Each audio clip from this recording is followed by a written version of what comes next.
En las últimas horas de una noche fría de febrero de 1958, mientras la mayoría de los estadounidenses dormía en la comodidad de sus hogares suburbanos, un joven pastor de una pequeña iglesia rural en Pensilvania se encontraba arrodillado en su modesta sala, con lágrimas rodando por su rostro, clamando a Dios con una intensidad que rompía el silencio de aquella madrugada. Las calles de su pequeño pueblo estaban vacías, pero en el corazón de David Wilkerson ardía un fuego que no podía ser contenido, una carga divina que lo hacía gemir en oración como si llevara el peso de 1000 almas sobre sus hombros. América en ese entonces vivía un momento de aparente prosperidad y paz, pero detrás de las fachadas perfectas de las casas blancas con jardines bien cuidados, detrás de las sonrisas en los programas de televisión y del optimismo económico de la posguerra,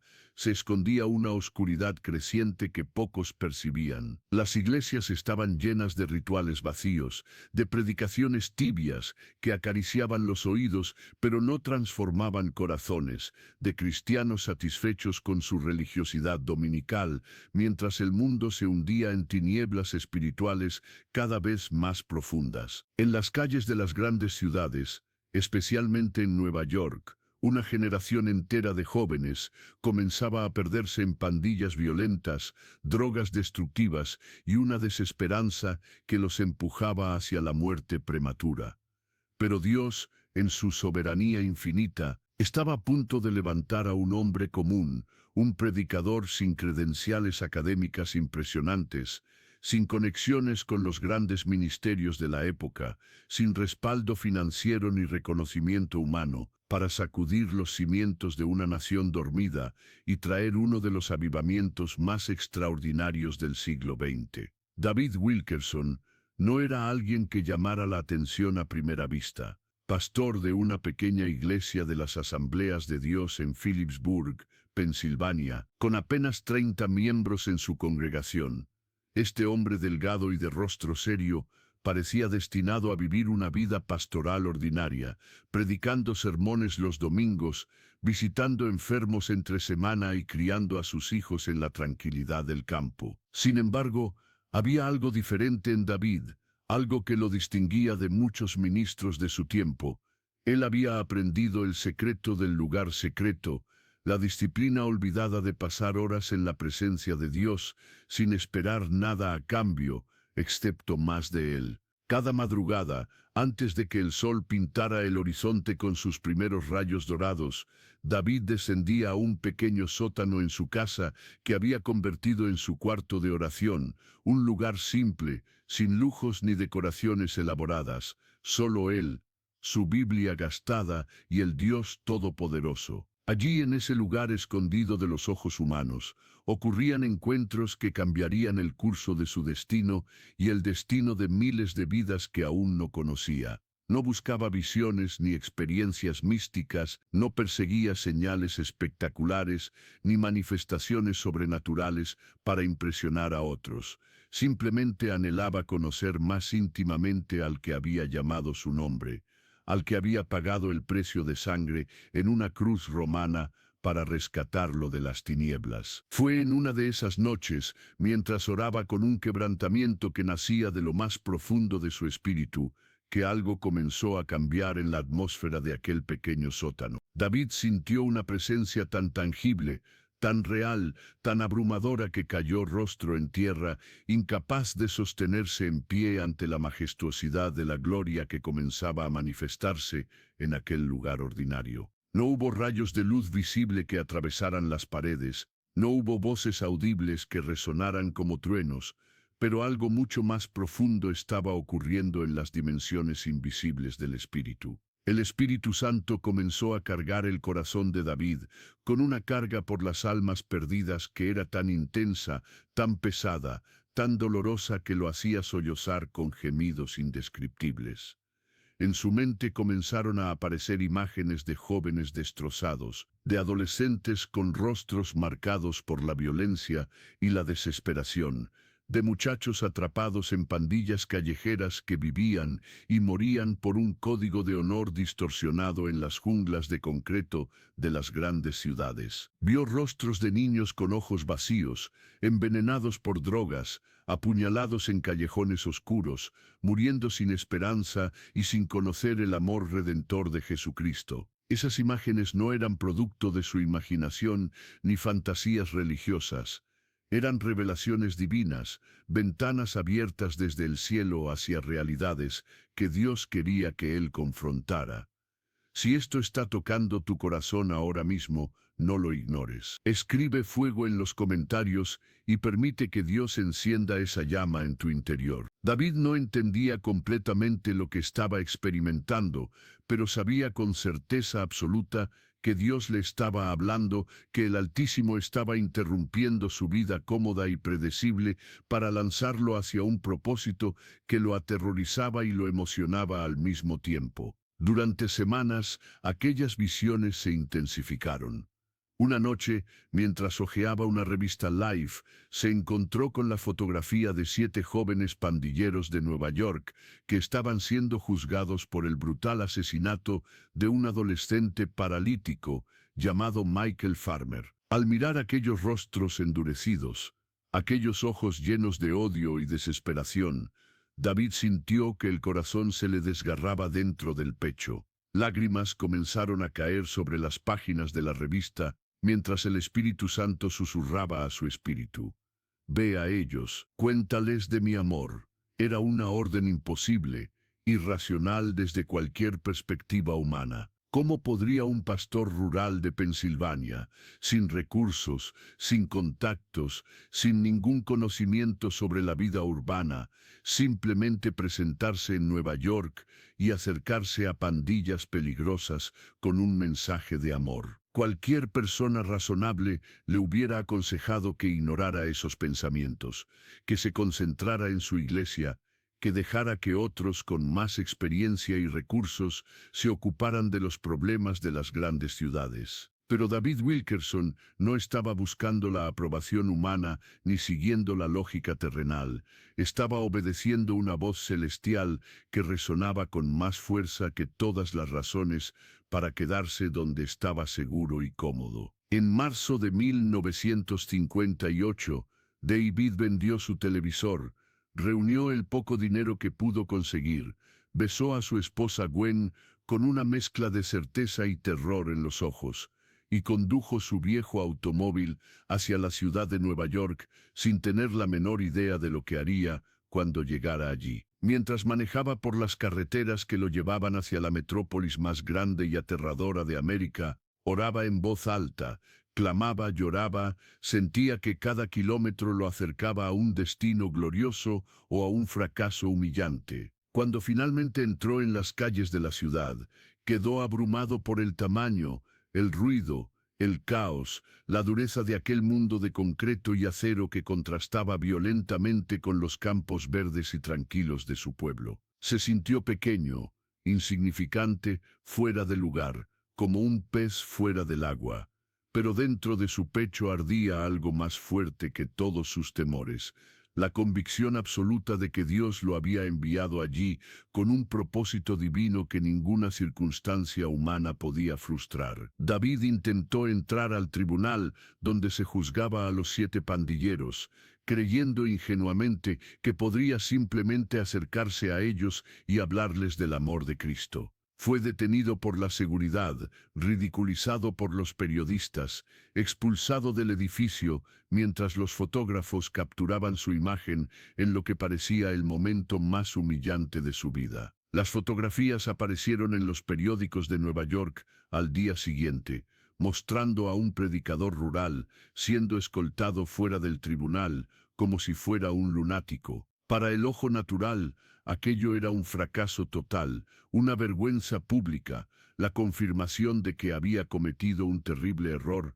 al dejar su iglesia segura para perseguir una visión descabellada. Pero en los reinos invisibles del espíritu, algo completamente diferente estaba ocurriendo. Aquellas fotografías en los periódicos que parecían documentar su humillación, en realidad se convirtieron en su presentación divina ante las pandillas de Nueva York. Los jóvenes de las calles vieron las imágenes de ese predicador flaco siendo expulsado del tribunal, leyeron sobre su intento desesperado de alcanzar a los pandilleros con un mensaje de amor, y algo en sus corazones endurecidos fue tocado. Comenzaron a preguntarse, ¿qué clase de hombre sería tan loco, tan apasionado, tan diferente de todos los demás, como para arriesgar su reputación y seguridad por jóvenes a quienes la sociedad había desechado como basura? David no se rindió. Noche tras noche caminaba por las calles más peligrosas de Brooklyn, del Bronx, de Harlem,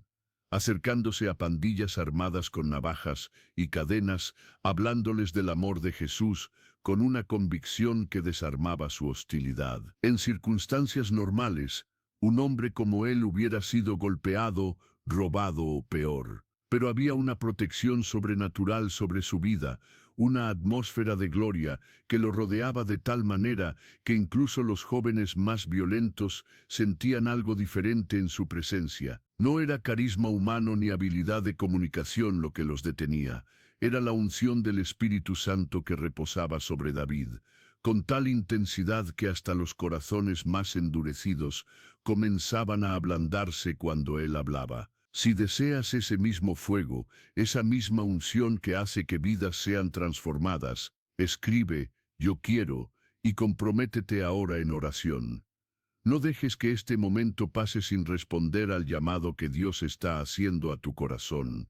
Uno de los encuentros más dramáticos ocurrió cuando David conoció a Nicky Cruz, el presidente de los Mau Maus, una de las pandillas más violentas y temidas de toda Nueva York. Nicky era conocido por su brutalidad extrema, un joven puertorriqueño cuyo rostro reflejaba años de abuso, rechazo y odio acumulado.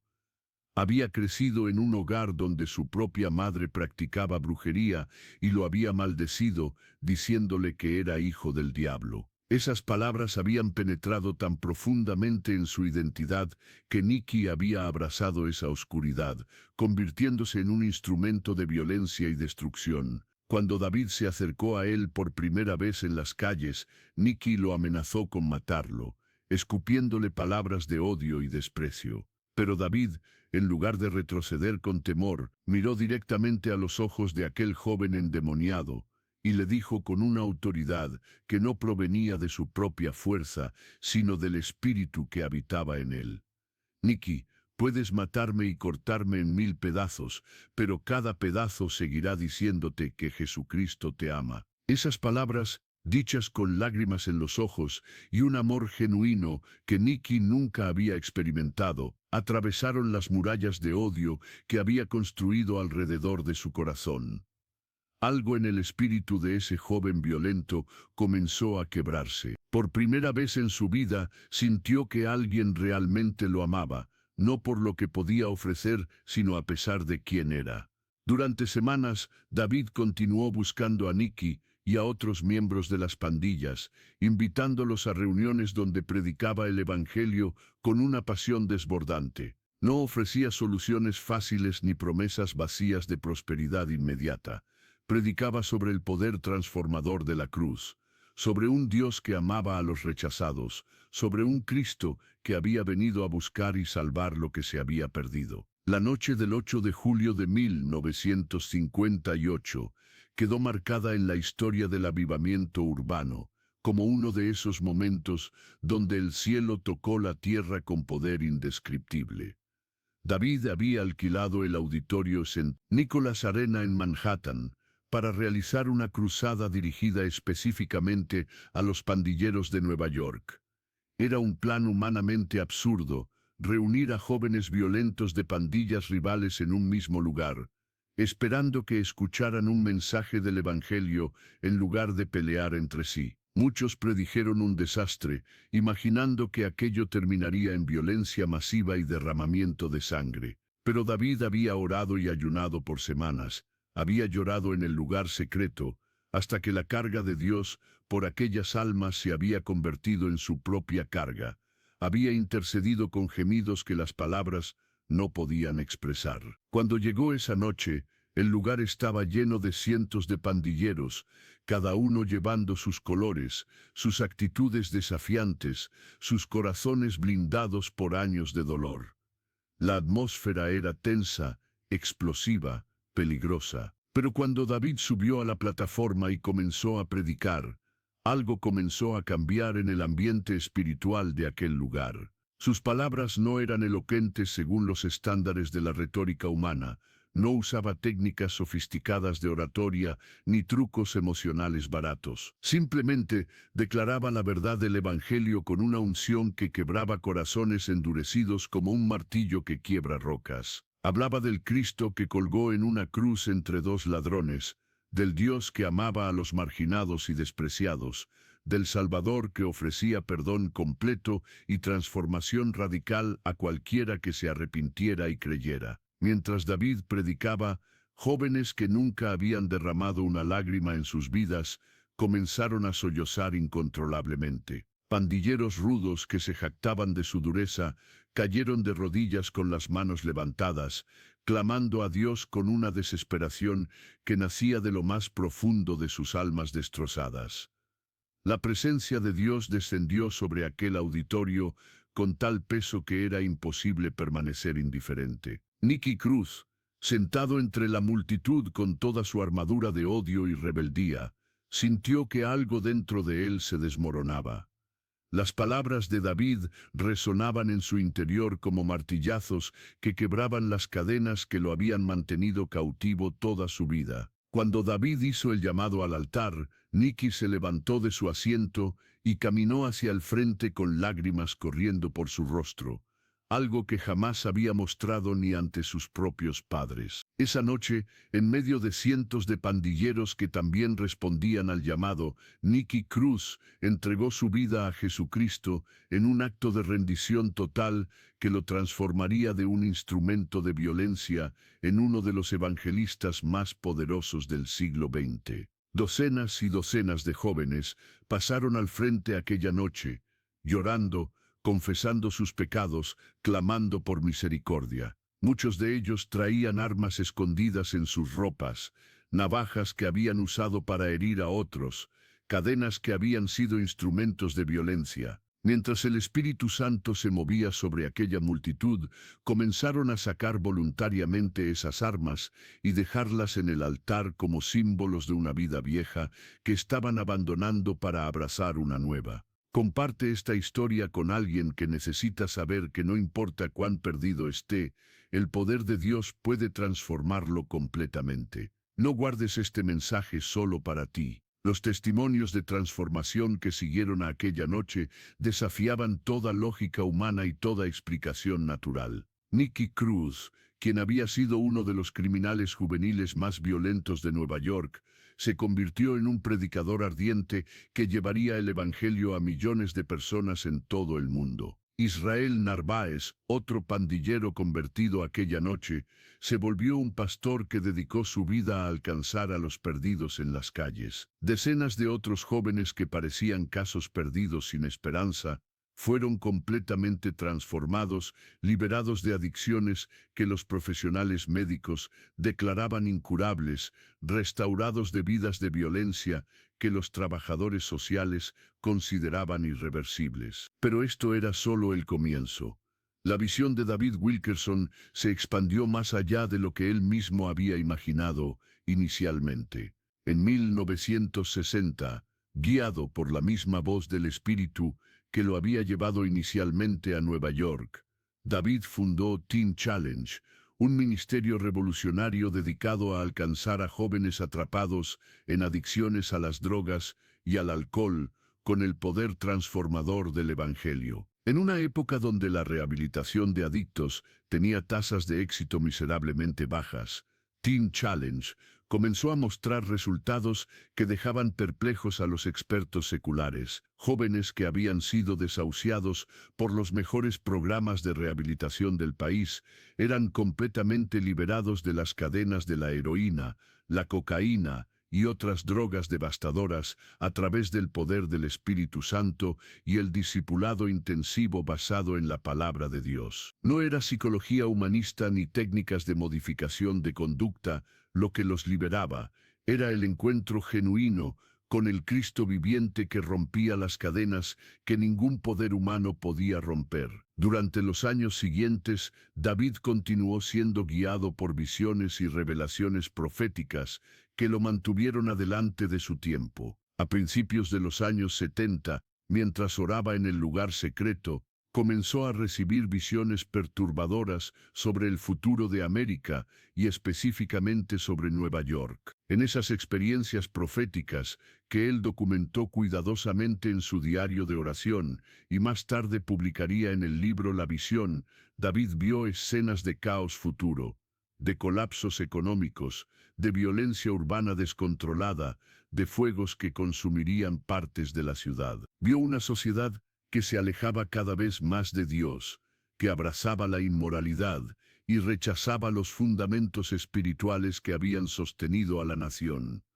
Vio jóvenes siendo destruidos por una epidemia de drogas que se extendería como un fuego incontrolable. Vio la institución familiar siendo atacada y fragmentada de maneras que conducirían a generaciones futuras a la confusión y el dolor. Vio iglesias que perderían su poder espiritual, que se convertirían en instituciones religiosas vacías, preocupadas más por el entretenimiento y la comodidad que por la santidad y el poder de Dios. Estas visiones no eran producto de pesimismo humano ni de especulaciones apocalípticas sensacionalistas. Eran revelaciones divinas que Dios le confiaba como centinela espiritual para advertir a una generación que se dirigía hacia el juicio. David no compartía estas visiones con arrogancia ni con un espíritu de condenación, sino con lágrimas, con un corazón quebrantado por lo que veía venir si no había arrepentimiento genuino. Si sientes que necesitas más historias como esta que fortalezcan tu fe y te mantengan en fuego por Dios, entonces inscríbete ahora en este canal y activa la campanita de notificaciones. Cada semana compartimos testimonios poderosos, enseñanzas profundas y mensajes que edificarán tu vida espiritual de maneras que jamás imaginaste. No dejes pasar esta oportunidad de crecer en el conocimiento de Dios y ser desafiado constantemente a vivir una fe radical. Haz clic en ese botón ahora y únete a esta comunidad de creyentes hambrientos de más de Dios. Muchas de las cosas que David vio en visión durante los años 70 se cumplieron con precisión asombrosa en las décadas siguientes. Los disturbios urbanos, la crisis de las drogas, el colapso de valores morales, la decadencia de muchas iglesias institucionales, los problemas económicos que golpearían a Nueva York, todo esto se desarrolló exactamente como él había advertido. Pero David nunca usó sus visiones cumplidas como plataforma para exaltarse a sí mismo, ni para construir un ministerio profético centrado en predicciones. Su enfoque siempre fue llamar al pueblo de Dios al arrepentimiento, a la oración, a una vida de santidad radical en medio de una generación corrupta. Predicaba con una urgencia que nacía de la revelación de que el tiempo era corto, de que cada alma era preciosa, de que cada momento contaba en la eternidad. Su estilo de predicación no apelaba a las emociones superficiales ni ofrecía mensajes tranquilizantes que acariciaran los oídos de audiencias carnales. David predicaba con fuego, con denuncia profética contra el pecado, con llamados urgentes al arrepentimiento que hacían temblar a congregaciones completas. No tenía miedo de confrontar el pecado en las bancas, de llamar a los cristianos tibios a salir de su mediocridad espiritual, de declarar que mucho de lo que se llamaba cristianismo en América era religión vacía sin poder transformador. En 1987, David fundó Times Square Church en el corazón de Manhattan, una iglesia que desde su inicio se caracterizó por una presencia tangible de Dios y un compromiso con la predicación sin concesiones de la palabra. El edificio que ocuparon, un antiguo teatro llamado Mark Hellinger Theater, se convirtió en un lugar donde la gloria de Dios se manifestaba semana tras semana con poder inconfundible. Personas de todas las naciones, razas y trasfondos sociales llegaban allí, atraídas no por programas elaborados ni entretenimiento religioso, sino por el hambre de experimentar la presencia auténtica de Dios. En los cultos de Times Square Church no era raro ver a empresarios exitosos llorando junto a personas sin hogar, a profesionales de Wall Street quebrantándose junto a exadictos recién convertidos, todos humillados bajo el mismo peso de la gloria de Dios. David predicaba allí con la misma pasión con la que había predicado décadas antes en las calles, con la misma urgencia, con el mismo fuego que nunca permitió que se apagara. Su mensaje era consistente a lo largo de todas las décadas de su ministerio. Cristo es suficiente, la oración es esencial, la santidad no es opcional. El avivamiento personal debe preceder al avivamiento corporativo. Nunca dejó de enfatizar que el secreto de todo poder espiritual genuino se encontraba en el lugar secreto de la oración, en las horas que nadie ve, cuando un creyente se encierra con Dios y permanece allí hasta que algo cambia en el mundo espiritual. El ministerio de David no estuvo exento de oposición y resistencia. Enfrentó críticas de líderes religiosos que lo consideraban demasiado radical, demasiado emocional, demasiado confrontacional. Algunos lo acusaban de ser alarmista por sus mensajes proféticos de advertencia. Otros cuestionaban sus métodos poco convencionales de alcanzar a los perdidos.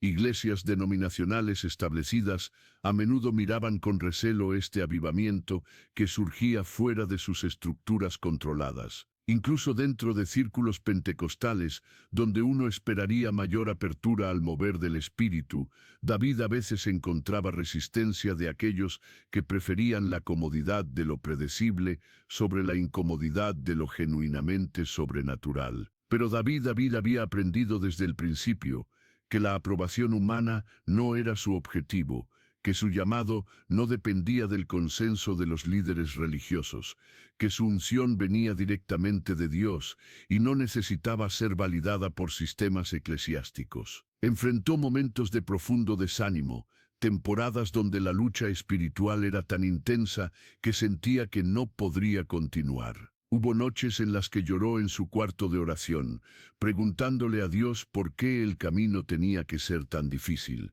por qué la oposición venía incluso de aquellos que deberían haber sido aliados. Pero en medio de esas temporadas oscuras, siempre encontraba la fuerza para levantarse una vez más, para seguir adelante, para permanecer fiel al llamado que había recibido. Deja un amén en los comentarios si crees que este tipo de ministerio, este tipo de consagración y compromiso radical es lo que la Iglesia necesita hoy. Si sientes el llamado de Dios en tu vida, no lo silencies con excusas. Responde ahora. David Wilkerson vivió hasta los últimos días de su vida, con la misma pasión con la que había comenzado. En abril de 2011, Vice, a los 79 años de edad, partió a la presencia del Señor en un accidente automovilístico mientras conducía en Texas. Incluso en sus últimos años, continuaba predicando con fuego, escribiendo blogs que llamaban a la Iglesia al arrepentimiento,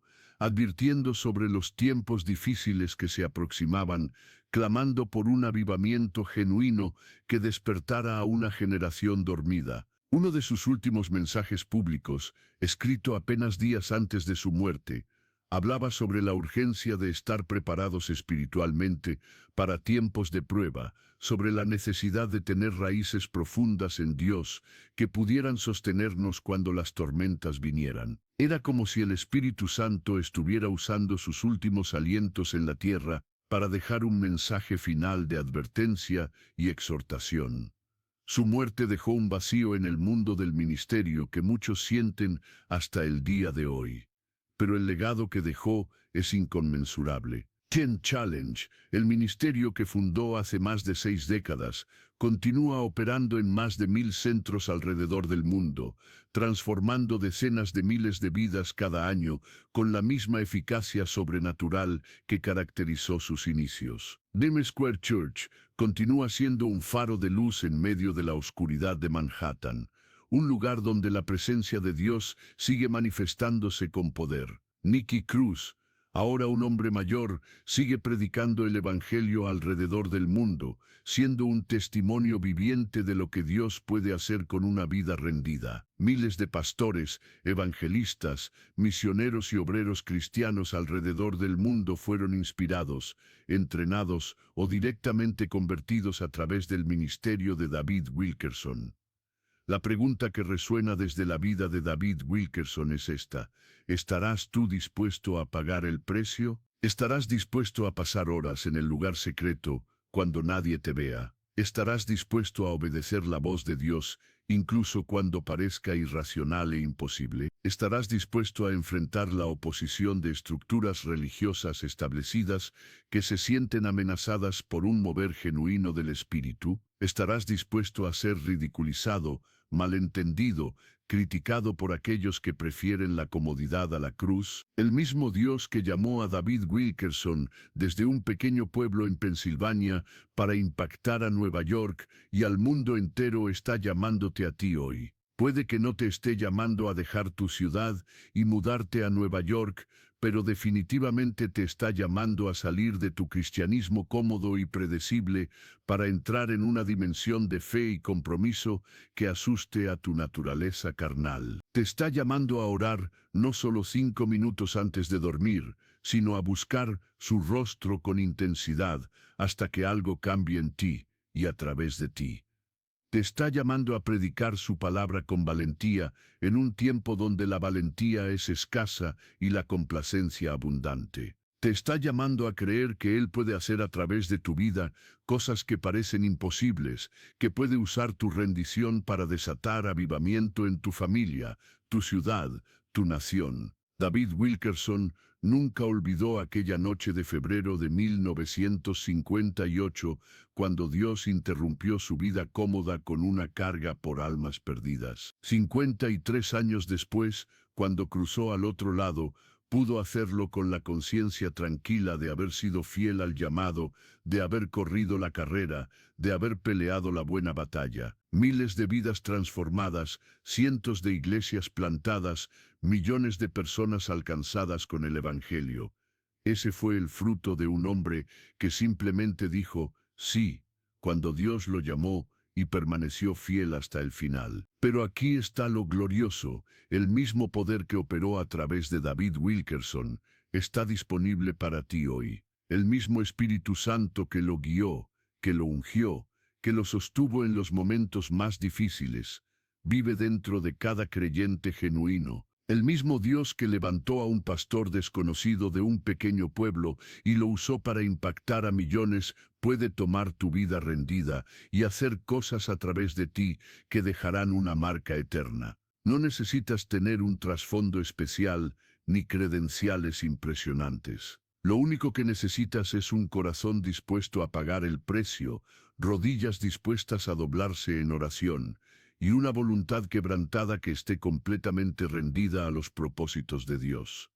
Lo que Dios hizo con David Wilkerson puede hacerlo contigo, pero la decisión comienza en tu altar personal, en ese lugar secreto donde te encuentras a solas con Él. ¿Responderás al llamado? Entonces no esperes más. Cierra con este mensaje. Ve a tu lugar de oración y dile a Dios que estás disponible para lo que Él quiera hacer en ti y a través de ti. El mundo está esperando tu respuesta.